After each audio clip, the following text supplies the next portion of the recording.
District Hospital.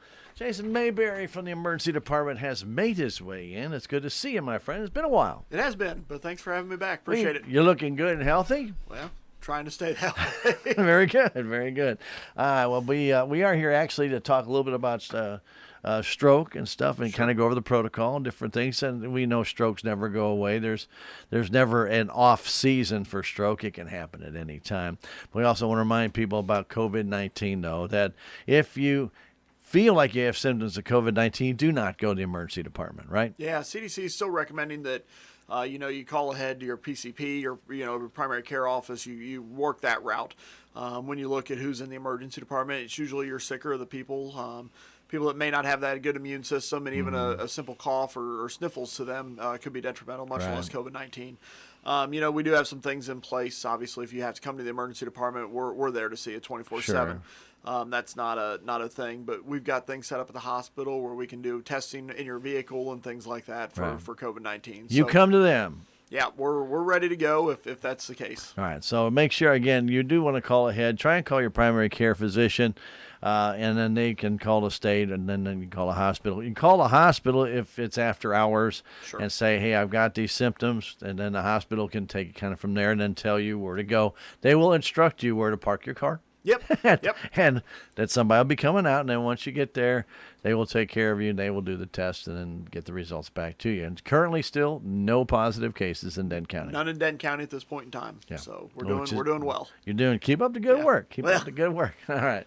But that doesn't, again, what we're trying to tell you is that doesn't take away. COVID-19 is not the only thing that people need to be aware of, because there's still many other things out there. We always talk about this time of year, we talk about getting, well, not in the last few days, getting heat stroke and stuff, but you know what I'm talking about. It should be getting warmer.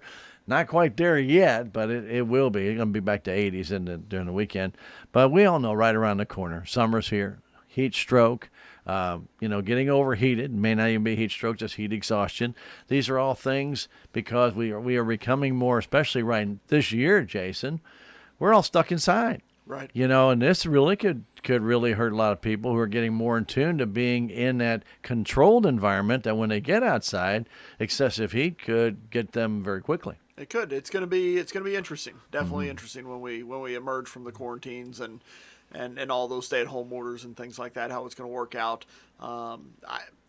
I still live in the sticks, and I'm outside every day, so that's great for me and my boys, and walking the property and doing things like that. So hopefully people have been outside enough that it's not that big of a deal that we have to worry. Fingers crossed, that we don't worry too much about that. Well, anyway, should get outside as often as they can. Oh, absolutely. You need that vitamin D, don't you? Yep. All important stuff. There's a lot to be said for getting outside. Yeah. You don't need to bake in the sun for 15 hours to get vitamin D. Right. Okay. Yeah. That gets a little red, and you're going to pay the price for that one. But you definitely need to get out there and experience that natural sunlight. It's still the best source we have of getting that vitamin D. Let's talk a little bit about stroke. So that's why we're really here today. Our hospital has an incredible stroke protocol, and you guys have been working on this and continue to tweak it and make it better and better.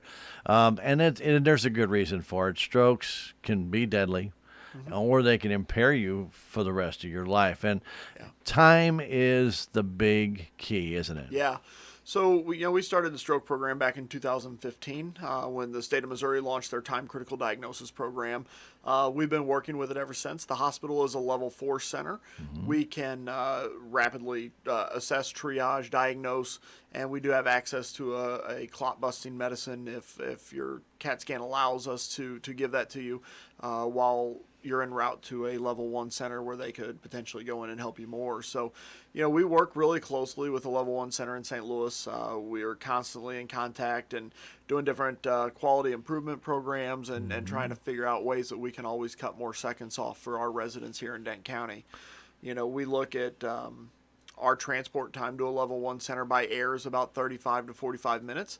By ground, you're looking at about an hour and a half to 2 hours. So that's a whole lot of brain cells that can die in the meantime.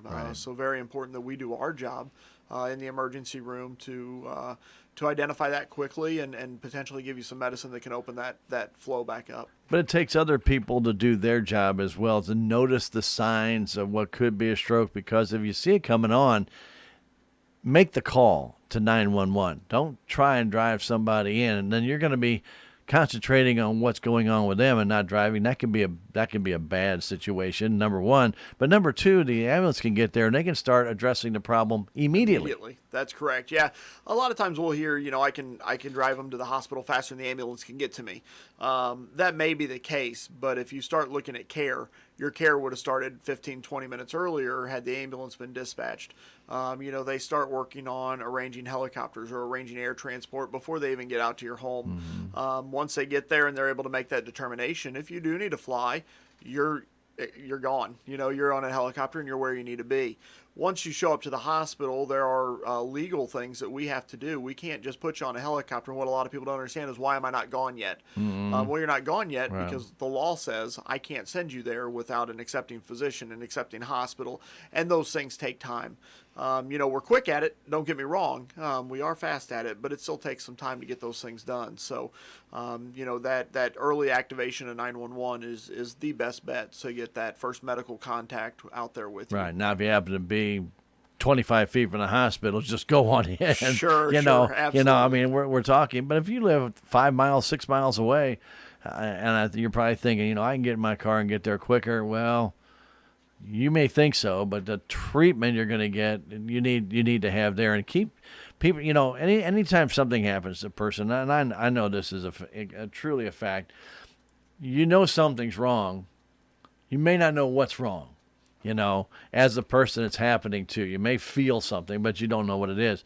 It's really the people around them that may notice the signs first, isn't it? Yeah, the person that's having the stroke may, like you just said, know that something's not right. They may not understand what's not right. There's certain disconnects that happen. In their mind, they may be looking at you saying, I'm having a stroke. But, that's what they perceive. But to you or I, they may be talking about the soda can flying through the window or the donkey or something to that. They're just not making those connections. It's even slurred or garbled to where you can't understand it, like you're talking to a pre-verbal child. Sure. So, those things are important for us bystanders to recognize, any kind of neurologic symptom that's off from the normal. When we start talking about that, the big thing for the bystander is knowing when the last time they were normal was. Everything is pretty much based around a last known well, whether we can give you medicines or the kind of therapy that you're going to go for in the end game. So knowing that last known well is very important for us. So make sure that's something that you try and pin down as good as you can before 911 or you get to the hospital. That's why communication with people is very important. You might be watching TV, but that doesn't mean you don't talk to somebody. Occasionally make sure that you're in communication with them. I mean, you don't have to be a senior citizen to get a stroke. You could be 12 years old. Oh, sure. They happen in even pre-born babies. They can happen in utero. They can happen right after birth. And it's not a discriminatory thing. They can happen. Obviously, lots of risk factors that make those of us that are older more susceptible to them, but they can happen at any point in time in life. So you want to be able to notice it. And there are to be the 4 major signs that they say that you can really tell. One is speech. Sometimes you can't even talk. Correct. So you're trying to speak and you just can't. Yeah. Forever you've heard, you've probably seen it all over the billboards at ball games and things like that, fast. Your face, arm, speech, and time. There's a new trend that's going to be fast, which talks a little bit about balance, eyes, face, arm, speech, time. So, just be mindful of those things. When we talk about face, we talk about drooping. So when you're looking at somebody, if they go to smile or they're talking and one side of their face not moving, that's obviously a bad sign if it's a new symptom. Your arms, you'll notice that maybe they can't hold onto a fork or a pencil, or they're dropping something, or they can't even raise it. The speech is the slurred speech, the garbled speech, or just the speech that doesn't make sense. And then obviously, like I said, time is the big thing. We need to get that medicine in you, but we can only do it if you present in a certain window, and then there's other options that we go that way. The B fast, like I said, it's a newer thing. The balance is steadiness, and what they're trying to do with the acronym B is more of the strokes that happen in the back of your brain, where that's the parts of the brain that are affected, your balance and your eyes. So your pupils and things like that, or any kind of vision changes that may have happened. So many things that can happen. I mean, it's just not one symptom. You can say, oh, yep, that's it. And then, of course, like Bell's palsy has a lot of symptoms of a stroke, but it's not a stroke. Correct. Yeah, that's just a neurological process that happens. I think we just had one the other day in our hospital. called the code stroke because, they present that way. And that's what we want to do is get that ball rolling. We can always stop back and say, well, okay, hold on. This isn't a stroke. This is what it is. That's great. But if you wait an hour to start it, then you're already an hour behind the 8 ball. Right. So, we initiated it quickly. We were talking to an interventional neurologist at a level 1 center within 14 minutes of the patient's arrival, looking at a CAT scan with them, and they're saying, this sounds a whole lot like Bell's palsy. Run in and check this. So our doctor ran in and did this and came back and reported to them, and they said, you know what, we're pretty sure it's this. Go ahead and send the patient up. We want to evaluate and make sure, but, we're pretty confident that's what this is. So, working with those level 1 centers, our ER doctors, who are great in what they do, but we do have that backup, from world-class physicians at people level who 1 see it centers. every day. Absolutely, Yeah. absolutely. And you can't take away experience. No, you cannot. And once you get that experience in there, I mean, that is something I always talk about how important education is. Education's very important. However, that other E that comes along with it, experience, complements that education and actually puts that education to work. Absolutely. Because without the experience, not everything happens identically, Sure. So it's maybe a little bit of this and maybe a little bit of that. I remember my grandfather was a doctor, and I remember the story that he told me. He goes, I remember my very first surgery. He goes, I was not supposed to do the surgery. He goes, the top kid in the class was supposed to do the surgery. It was his very first surgery, and they opened the guy up, and everything was backwards. His appendix was on the other side, and the guy didn't know what to do. He absolutely was book smart as could be, but when it came to seeing something, he just panicked. He froze. And they handed me the scalpel and said, "Can you do it?" And he said, "Absolutely." So he went in and took out the appendix and did it right. They asked him how could he just go ahead and do that, being that he was a brand new, doctor, supposedly. And he goes, not everybody's going to be exactly the same. We don't know how we're built. God built us all to work. He doesn't say that spindle has to be here and here and here. It just has to work. Yeah, there's a whole lot of deviations from textbook. Yeah, definitely in medicine. And it is it's practicing medicine. I mean, it constantly changing. And we were talking COVID before we got on air. Right. And I mean, this is throwing the medical world through a loop, really. And all the new things that we're having to do. And my staff's sick of all the changes because every day they come in, I've got 4 new memos hanging up or something else that we got to do differently. Only 4? Yeah, and that's a short day. Yeah. So there's a whole lot of ever changing in medicine, definitely. Yeah, but let's get back to the stroke though. We want to talk to people that you do need to make that call as quickly as possible. And like Jason was saying, know when the last time that person was normal. So don't just go in your daily routine. I mean, we all have daily routines. We don't pay a lot of attention to every single thing that happens to us. But those little conversations, especially if somebody seems to be slowing down a little bit, get them talking, trying to get something going. See if they've got some issues. Maybe they can't stand up. Maybe they got some balance. Don't hesitate. Call 911. Absolutely. These guys and gals with EMS are highly trained. They go through a lot of the same training that the nurses in the ER do as far as education wise. And so, let's get them on scene, let them make an expert opinion and get you checked out. Again, they get that ball rolling and that time clock started, which is always what we're up against in the medical world and trying to get people where they need to be ultimately to get the best quality that they can return from their diagnosis. Let's also talk to people, our listeners, Jason, that you guys practice this all the time. And this is not something that you just have, okay, here's how we do it. Have a nice list hanging on the wall. Here's our protocol. There it is. So, AMA can come in and see it. Yeah, Salem's got that protocol. They're good to go. Mm-hmm. You guys practice this all the time. Yeah, we work hard to keep our skills up. That is something that you have to do. But the important thing is having your staff know that. We can post anything you want. Mm-hmm. The minute you have to stop and read it, you're losing time. So, having your staff, just even if you walk up to them and say, a patient presents with this, what do you do? Go. And the staff being able to say, I do this. They just walk through what we do.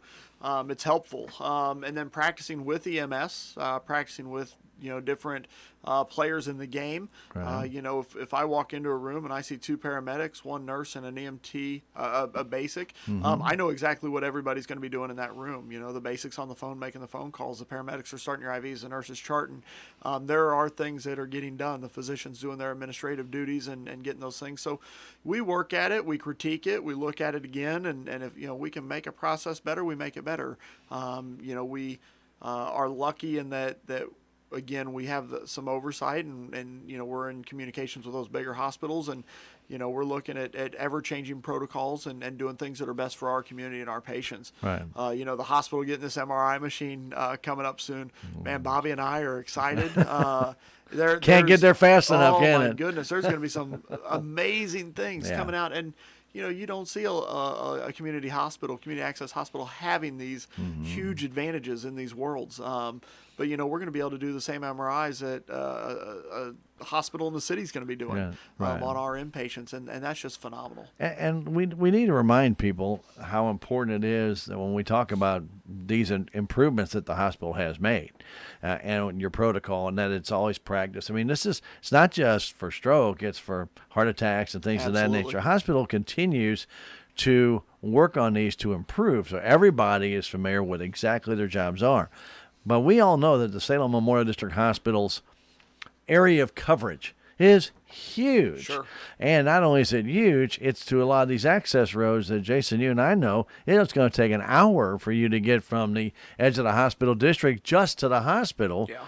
Now, and that's if you drive it. An ambulance getting there can get somebody treated quicker than you can trying to drive them there and not have your mind totally on the road. Yeah. This is why we're saying it's much more important for you to call 911 rather than trying to get those people to the hospital. So we know our hospital district's huge, and right now without the Ellington Hospital, in essence, you've got even a larger territory to go to. Our ambulance district, I believe the last thing that I looked at was somewhere around 1,300 square miles. It's big. It's huge. I mean, we cover all of Denton County, and then you also go into parts of Shannon, Iron, and Reynolds County for a ways too. And so it's huge, and we've got 2 ambulances running, and they stay busy. They put a ton of miles on those trucks. Oh, yes, they do.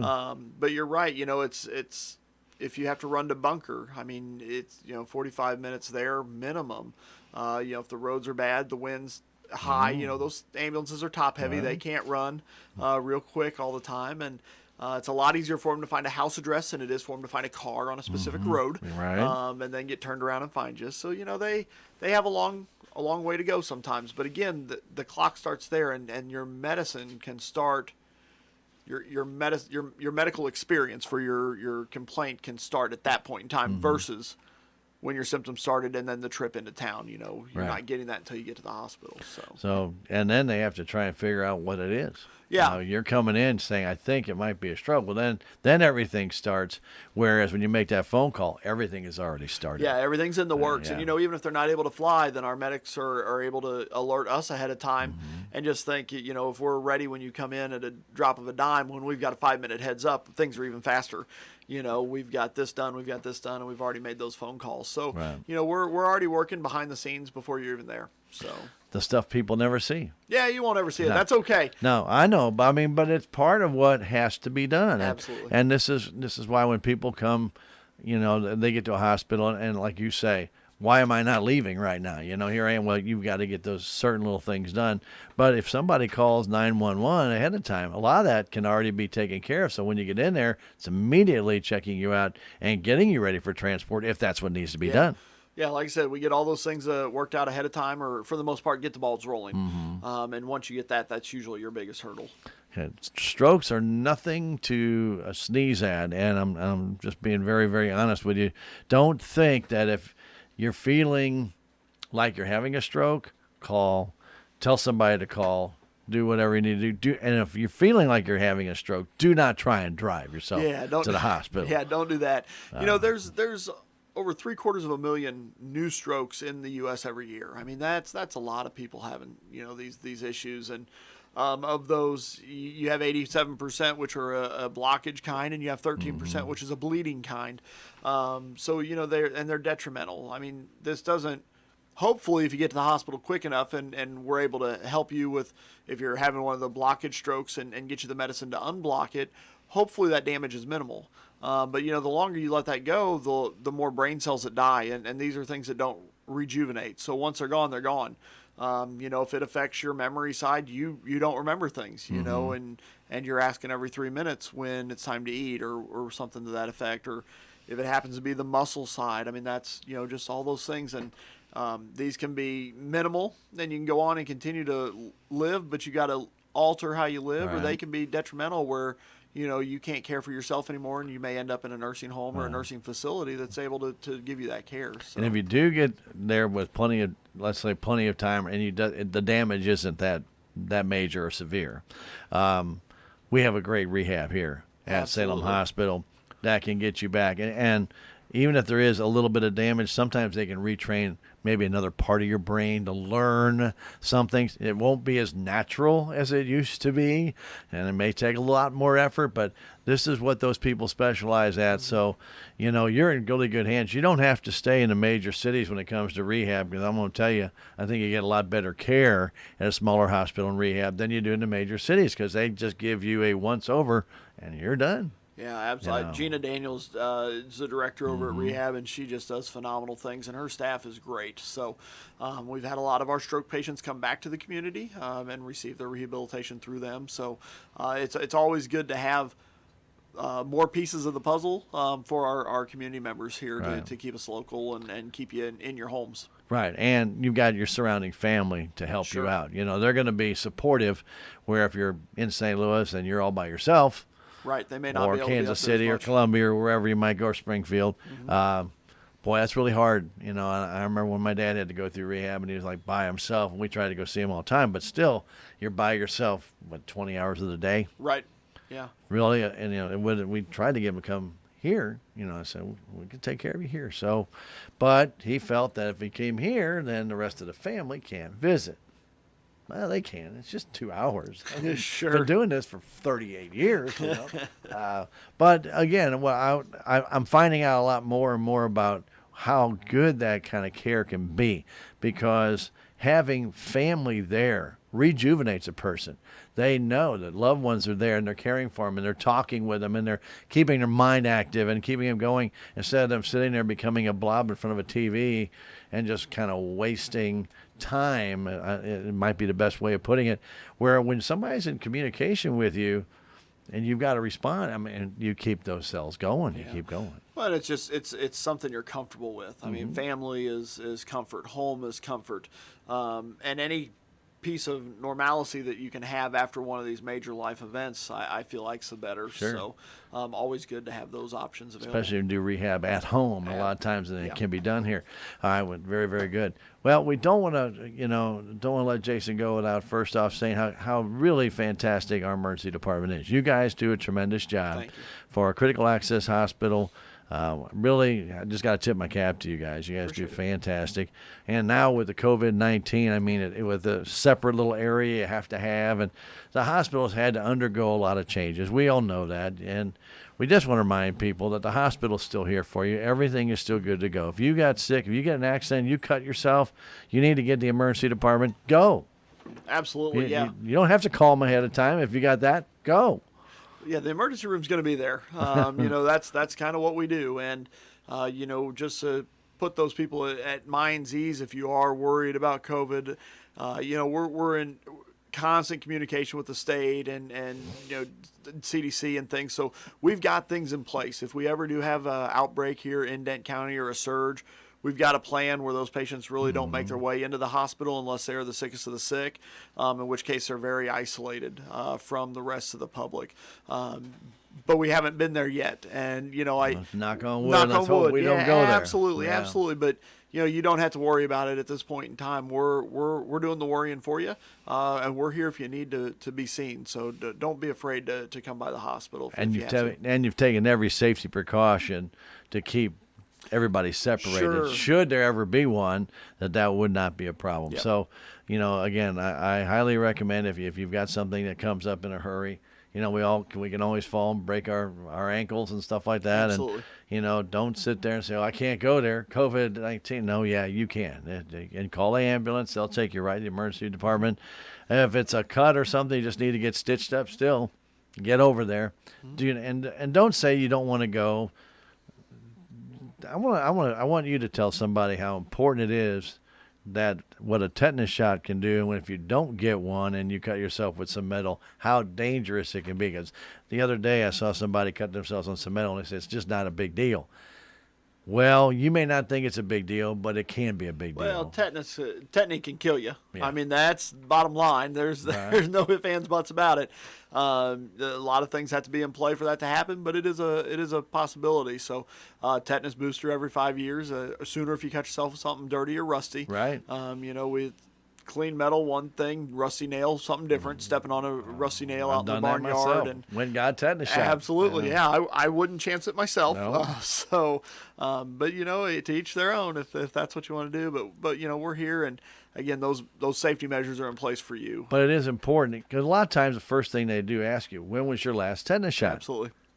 I couldn't tell you when my last one is. Right now, I know it hasn't been for at least 8 years. Yep. So you get a shot. So next be time, okay. next time just get the shot. But it's very important, and that's why going to the emergency department and not just taking something like that with a cut with metal that's got rust or maybe even moss on it, something of that nature that's been out in the weather. You just don't know. You just don't want to take that chance. Yeah. Not worth it. If nothing else, let them go take a look at it, give you a tetanus shot. Maybe it's good to go, but you're on your way. But you're gonna pull through. That's the important thing. Yeah. Very good.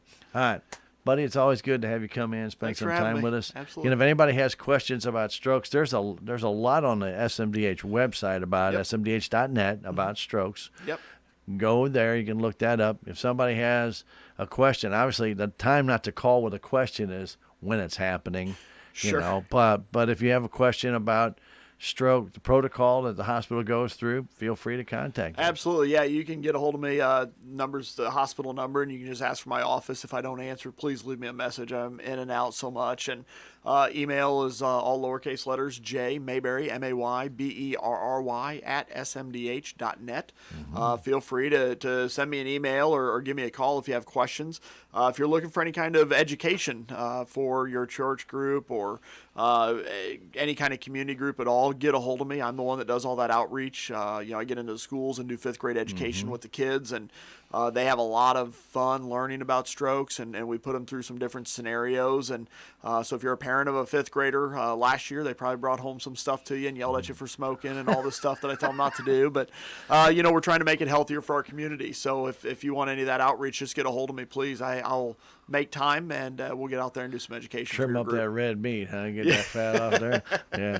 That's what tastes good, but that's what's the bad part for you. That's right. Yeah, we all know that. Well, anyway, I always want to compliment our emergency department. That is not an easy place to work. And when people go in there, trust me, a lot of times they're scared, don't know what happened. A lot of times, people get a little bit anxious. So just remember, those people are doing their jobs in there. You screaming at them is not going to make it better, and it's not going to get you any faster. And they've got a protocol they've got to follow for everything. I mean, there's a lot of work that has to be done in emergency departments. So again, do your best to work with them. It's going to make it a lot easier. And we appreciate it even that much more, definitely. Absolutely.